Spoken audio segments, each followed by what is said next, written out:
All right, something important here. This game isn't really too long. And one of the things I always want to convey in these videos is, especially I'm surprised there's a lot of people who watch our videos that haven't played paintball, which I guess is kind of a compliment in that. Is it a compliment if maybe they watch and say, I don't want to play paintball? At least they're watching. Here's the thing. Like anything, sports and that, and especially paintball, because that's what you're watching, a paintball video. A lot of decisions happen. People say you stop and start your videos all the time. I like to show what's going on in my head. And even the things that are going on, I explain what Connor's doing when we have dual cameras. There's a lot going on in this one in a short amount of time. So I'm going to explain everything in my thought process because I think it's interesting. I like it when other people discuss it. So I'm bringing that out there because if I just ran the straight video of the cameras in this without the commentary, to the experienced paintball player, they may figure it out, but I just want to explain it all. So you just get in there. Maybe it makes you think. I also like comments when people say this is what I would have done, blah, blah, blah. So just keep that in mind when you watch this because although it applies to a lot of the videos I make, it really applies to this one.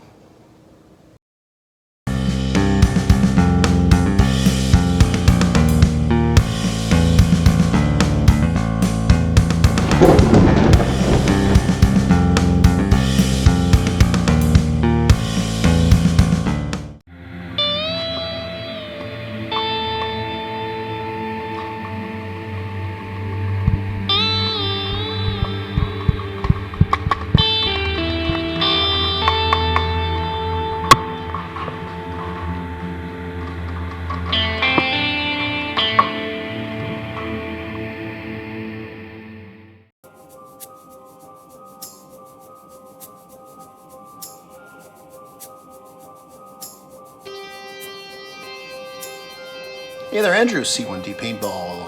This video shot at Warzone Paintball. Playing on the market map, we're playing multi-objective, multi-things to go get and do. Connor and I are on our team. The other team, Jonathan is one of the guys you recognize, one of our regulars. He's on the other side. We're spawning on the south bunker, and Jonathan and his squad spawning in behind the White House. Now, here's the setup of this game. There's a flag and there's a money bag. The flag you'll find this location, and the money bag is in this location. The flag is worth 1 point. The money bag is worth 3. We've got a couple of referees on this game because of the layout of it, because basically you score as many times as you can. If, for instance, if you get the flag, you bring it back to your spawn, you get the point. The referee puts it back in the middle, it's back in play.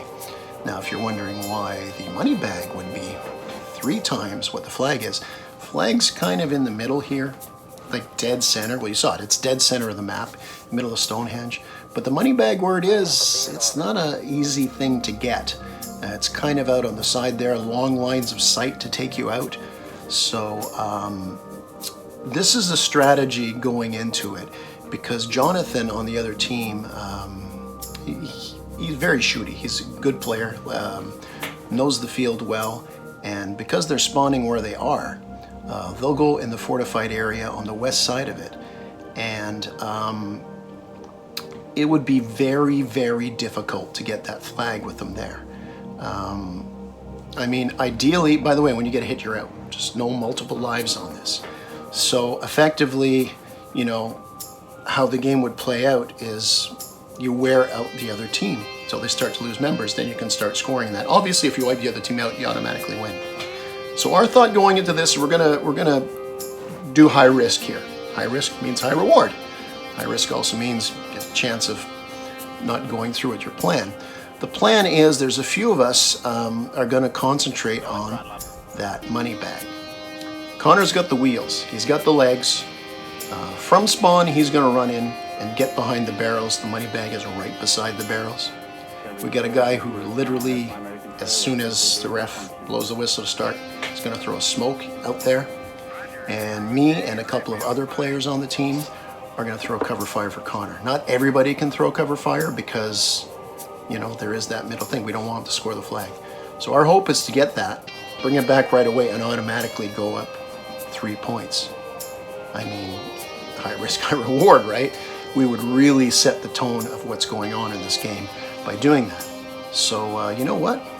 Let's watch it and see how the plan goes. What? Yeah, I'm going for it. And I'm gonna smoke it ahead of me, like past it. Pull your smoke at 0.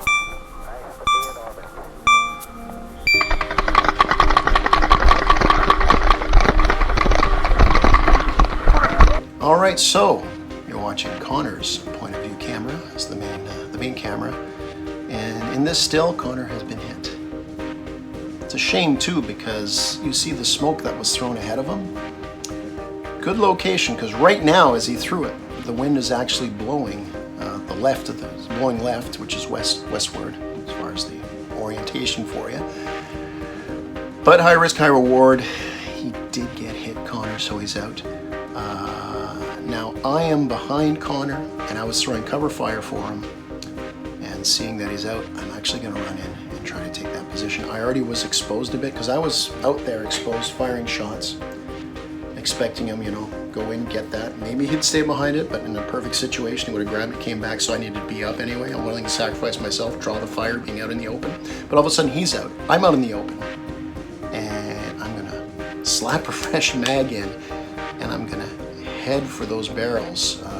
Once again, money bags right beside those barrels to see if I can salvage this plan.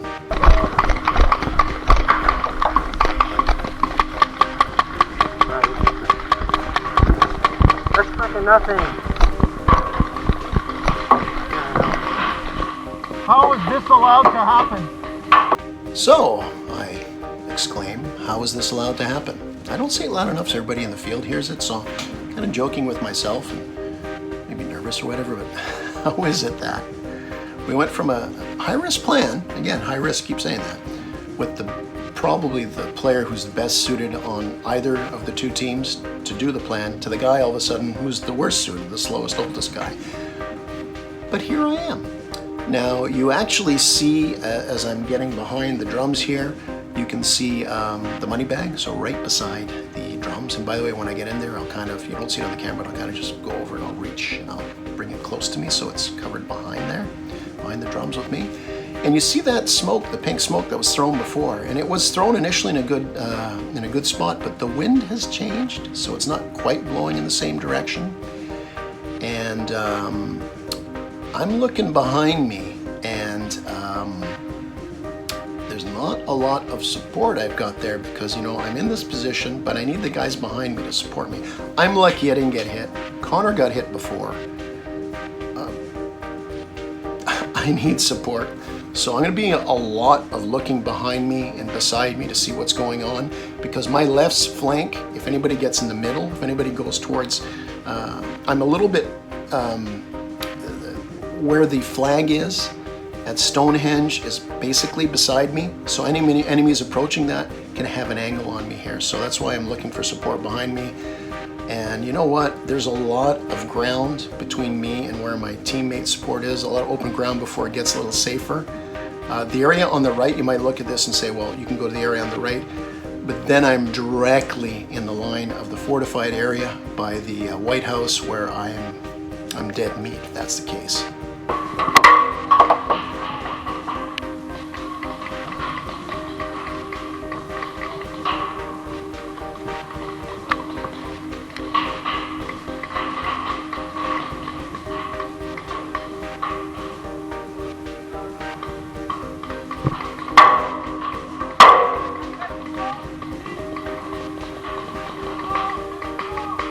Okay, so you might have noticed, and if you didn't notice, I'm pointing it out right now, that last sequence, I mentioned there's multiple refs in the game because if you capture the bag or the flag, somebody's got to return it back to its position to continue to score. The smoke is starting, at first it was blowing to the west, then it was going to the north, now it's going to the east. In the safe zone where the ref's supposed to spot everything, it's kind of there and interfering with it, so he just lobs it to the center of the field. Theoretically, this could help me. You know, I've got a little bit more cover there, but unfortunately, it won't. Now, although there was some shots you probably heard bounce off the barrels, the drums in front of me, the action's all in the middle. Just like we thought. Why we did this plan is everyone's going to be in this big firefight to eliminate each other because they're going for flag in the middle. It's even though it's only worth 1 point. I mean, it's the big flags waving there and that, just sitting there in the pylon. A lot of eye candy there, and they're ripping into each other, but I'm still getting some shots near me. I don't want to waste my life there because remember, I've only got 1 or 2 guys who actually seem to be paying attention on my team that I'm there. And if I strand the money bag there, you know, maybe those guys will give up and the other team can actually swoop in here. So, yeah.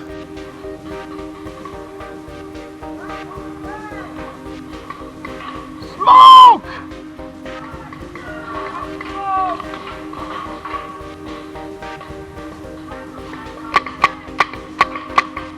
So, I don't know if you call that pleading or begging, but I would like another smoke. The smoke, initial smoke there that the ref threw back in, ain't really helping me too much.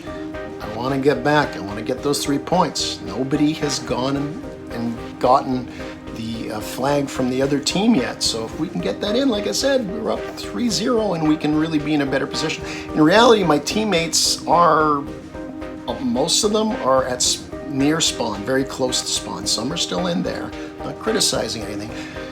Good groups here, about at least a dozen guys on both sides, but we were playing a little too apprehensive. But then again, because the other team went out right away, it's very quick for them to go from the White House to the fortified area.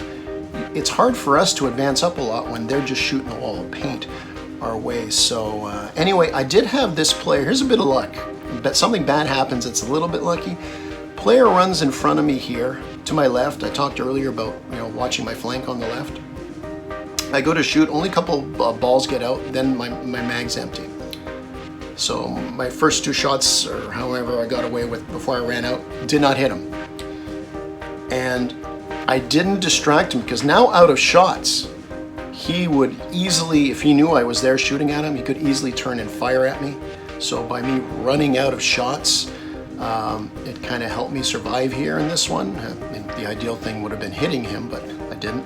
But by the way, he's getting really close to approaching the flag now, so push is going on. Like I mentioned before, I know my team, we're not really too close to it. Now I'm in a situation where I beg for smoke, I'm hoping for smoke, I got to put a fresh mag in here, and honestly, with all the shots going on, and the fact that I've seen the enemy is closing in on us, I just feel it's a matter of time before a bunch of my teammates end up streaming off the field getting knocked out.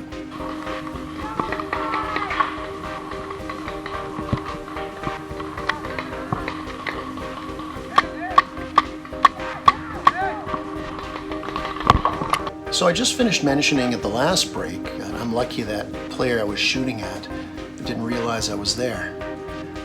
But after putting a fresh mag in, I've decided that's it. I'm going with it now. It's now or never. And but I do fire shots at the guy in case the guy turns around, notices I'm there. Anybody in that general area will head for cover. Now, the shot you're looking at now, the screenshot, well, I get plopped, like plastered. I got hit, I got smoked back of the head just under my bandana in the back there. And yeah, I've advanced about 20 feet or so, but I'm out, and you know, the attempt to get this 3-point bag cost my team, myself and Connor. Again, high risk, high reward. We've got a few videos where we take risks in that. Connor is notorious for running and getting objectives like that. So far it hasn't panned out, but it seems to be only going downhill for my team at this point. Now, just because I'm out doesn't mean we're going to stop the video here, because with Connor and I both at sidelines, both cameras on, you'll get to see exactly what happens.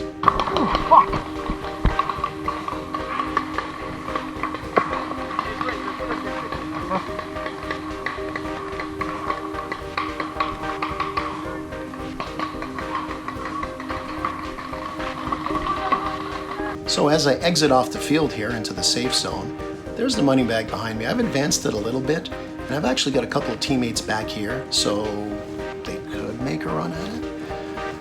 But it's still pretty much out in the open. I don't know if you noticed that as I was getting off, before I froze it, there was another enemy who, to the right of the screen here, who advanced up. So I mentioned about going downhill. We continue the downward trajectory. How does that look? What? Oh, it broke. Unless that's blood.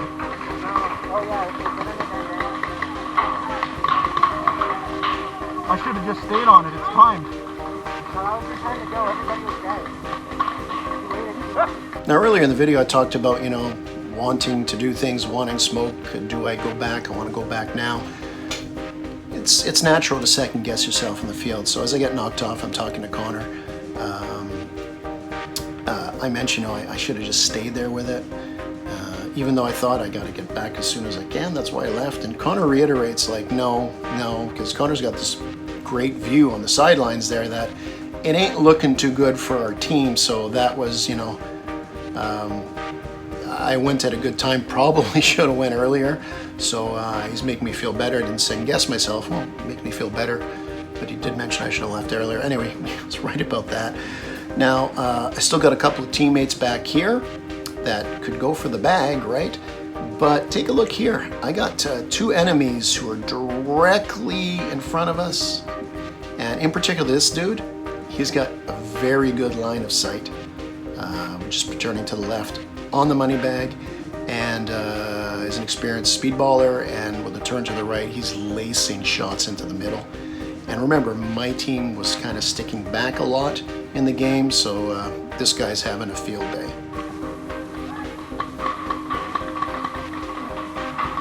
Why is nobody batting the front?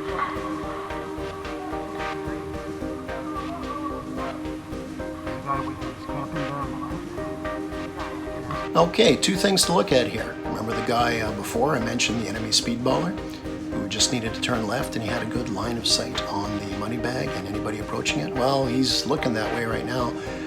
The second thing to look at is what he's seeing. He's seeing there's got to be like 5, maybe half a dozen of my teammates to get knocked off the field because we're just totally collapsing at this point. And I mean, the writing's been on the wall for a while. And, you know, the prophecy was true. Well, there was no prophecy. I just like drama. I don't like drama. Actually, I don't like drama. Just want to add to the video. The only thing I'm adding right now is extra time by battling on like this.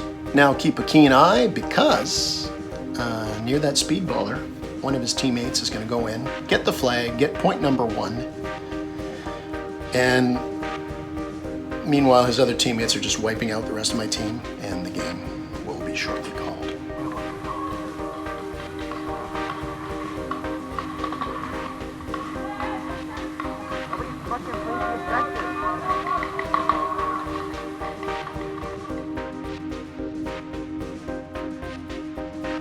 Okay, so that's this one, and we took the chance and it didn't work out.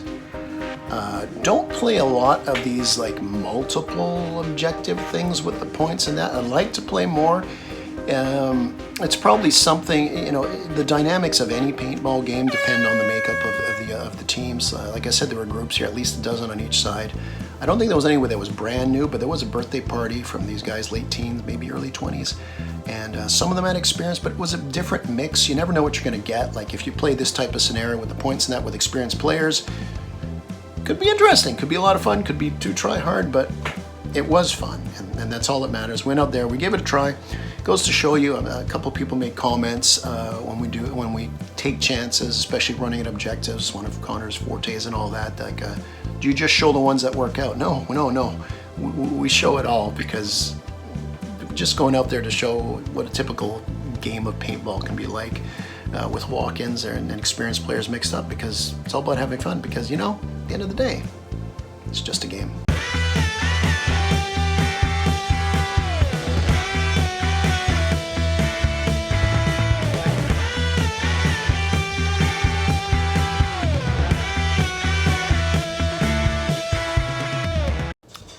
I like to sing a traditional Irish folk song that goes back to the 1600s. It's called Pinball Wizard. I'm